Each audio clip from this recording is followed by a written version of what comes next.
और चलिए जागो उठा भारत में खबरों की शुरुआत करते हैं और सबसे पहले बात करेंगे प्रधानमंत्री नरेंद्र मोदी के कजान दौरे की। देखिए, शांति समझौता हुआ भारत और चीन के बीच और इस शांति समझौते के बाद प्रधानमंत्री मोदी शी जिनपिंग की मुलाकात हुई। दोनों ने गर्मजोशी से एक दूसरे से मुलाकात की। तो दोनों गर्मजोशी से तो मिले, लेकिन प्रधानमंत्री नरेंद्र मोदी ने सीधा संदेश भी दे दिया है कि जब तक रिश्तों में आपसी विश्वास नहीं होगा, आगे नहीं बढ़ा जा सकता है। ब्रिक्स के मंच पर इस मुलाकात के क्या है खास मायने, देखिए।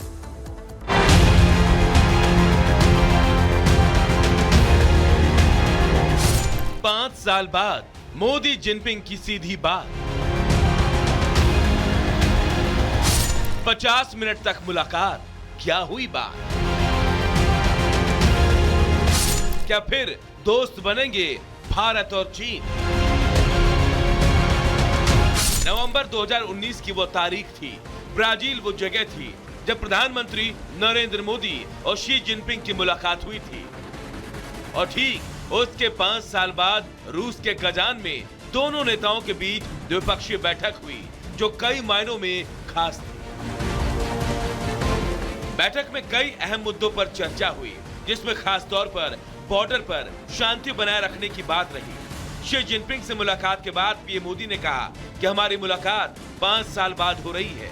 हम बॉर्डर पर बनी सहमति का स्वागत करते हैं और सबसे बड़ी बात कि एक दूसरे का सम्मान होना चाहिए। आपसे मिलकर खुशी है और जैसा आपने कहा 5 साल के बाद हमारी ये फॉर्मल मीटिंग हो रही है।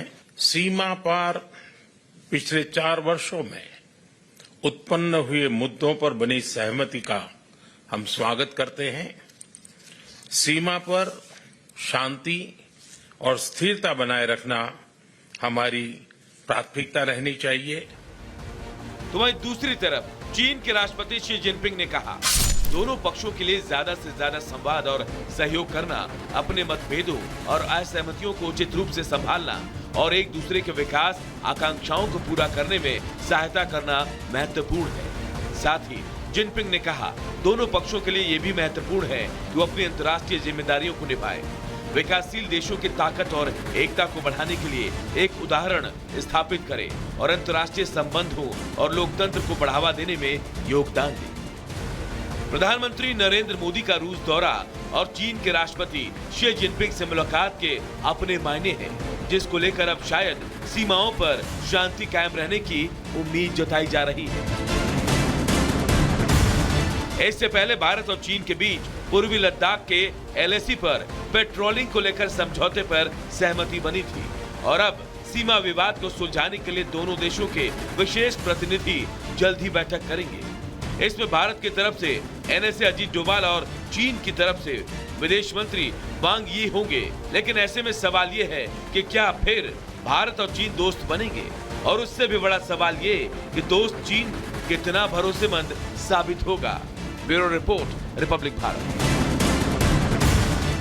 तो मोदी और शी जिनपिंग की मुलाकात हुई और इस मुलाकात के मायने क्या निकाले जा रहे हैं आपको हमने बताया, लेकिन ग्राफिक्स के जरिए आपको और ज्यादा जानकारी देते हैं कि LAC पर समझौते से आखिरकार क्या होगा। देखिए, गलवान पर जो तनाव था वो कम होगा। अब ऐसे में दोनों देश फोकस कर पाएंगे अर्थव्यवस्था पर भी।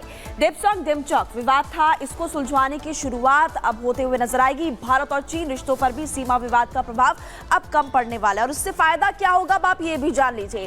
कारोबार, अर्थव्यवस्था पर दोबारा से फोकस लौट पाएगा। तो देखिए, अब विवाद काफी सुलझता हुआ इस वक्त नजर आ रहा है। मुलाकात हो चुकी है और अब देखना ये होगा कि क्या हम चीन पर भरोसा कर सकते हैं या फिर नहीं। और ब्रिक्स समिट में भारत का डंका बजने के बाद पाकिस्तान की जनता भी भारतीय प्रधानमंत्री नरेंद्र मोदी की मुरीद हो गई है। पहले चीन की सेनाओं का सीमाओं से पीछे हटना और उसके साथ भारत के विकास की गति का तेज होना, यही वजह है कि पाकिस्तान की जनता चाहती है कि उनके यहाँ पर भी नरेंद्र मोदी जैसा प्रधानमंत्री।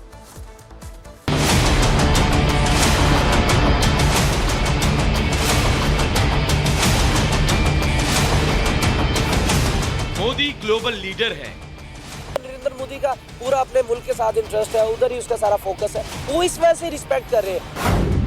मोदी है तो मुमकिन है। जितनी भी बड़ी बड़ी ऑर्गेनाइजेशंस होती है, मीटिंग्स होती है दुनिया के बड़े बड़े लीडर्स की, तो इंडिया जो है ना वो मेन पार्ट होता है उसका, और इंडिया को जो है ना वो बुलाया जाता है। चीन भी बैकफुट पर आया। चाइना को भी खुद रियलाइज हो गया कि इसका मुझे कोई फायदा नहीं हो। इंडिया को देखा, अगर इनसे मैं दुश्मनी करूंगा तो उल्टा मेरा ही नुकसान है। मोदी को पुतिन ने गले लगाया। अब रशिया जो है ना वो काफ़ी बड़ा वेपन्स वो सप्लायर है इंडिया का, वहाँ से भी उनको पैसा जाता है, तो अब इंडिया जैसे कहेगा। दुनिया भर में छाया मोदी मैजिक। जितनी तरक्की उस इंडिया ने पिछले 10 सालों में की है ना, मैं कहता हूँ पिछले 60 सालों में इतनी तरक्की इंडिया ने नहीं की थी जितनी मोदी की हुकूमत में पिछले 10 सालों में उन्होंने तरक्की की। जी हाँ, ये मोदी मैजिक ही है जो दुनिया भर में छाया हुआ है। ये मोदी मैजिक ही है जिसने चीन को भी सरहद पर बैकफुट पर ला दिया। ये मोदी मैजिक ही है कि अब पड़ोसी मुल्क पाकिस्तान में भी मोदी की डिमांड हो रही है। अब पाकिस्तान की आवाम भी मान रही है कि अगर कोई ग्लोबल लीडर है तो वो भारत के पीएम मोदी है। जरा सुनिए पाकिस्तान की जनता अपने सरकार को कोसते हुए कैसे मोदी की तारीफ में कसीदे पढ़ रही है। नरेंद्र मोदी का पूरा अपने मुल्क के साथ इंटरेस्ट है, उधर ही उसका सारा फोकस है। वो इस वजह से रिस्पेक्ट कर रहे हैं। उनको पता है अवामी लीडर है, अवाम की बात करेगा। हम में ये नहीं हो रहा, हमारा अवामी लीडर नहीं कोई आ रहा। इतनी भी बड़ी बड़ी ऑर्गेनाइजेशंस होती है, मीटिंग्स होती है दुनिया के बड़े बड़े लीडर्स की, तो इंडिया जो है ना वो मेन पार्ट होता है उसका, और इंडिया को जो है ना वो बुलाया जाता है। अगर वो किसी जिस तरह फॉर एग्जांपल अगर हम कोई समिट कह सकते हैं कि उसके अंदर जो है ना वो ये परमानेंट मेंबर नहीं है, तो ऐसा इसको गेस्ट बुलाया जाता है। रशिया के साथ भी इसने एंगेजमेंट किया। ये एक बड़े लीडर की पहचान होती है कि भाई बड़ा लीडर जो है ना वो ऑल ओवर द वर्ल्ड जो है ना वो घूमता रहता है। जिस तरह से ब्रिक्स सम्मेलन में रूसी राष्ट्रपति पुतिन ने मोदी को गले लगाया, किस तरह से भारत और मोदी की तारीफ की, वो पूरी दुनिया ने देखा। इसके बाद चीन के राष्ट्रपति शी जिनपिंग से 5 साल बाद मुलाकात ने दुनिया भर को एक बड़ा मैसेज दे दिया।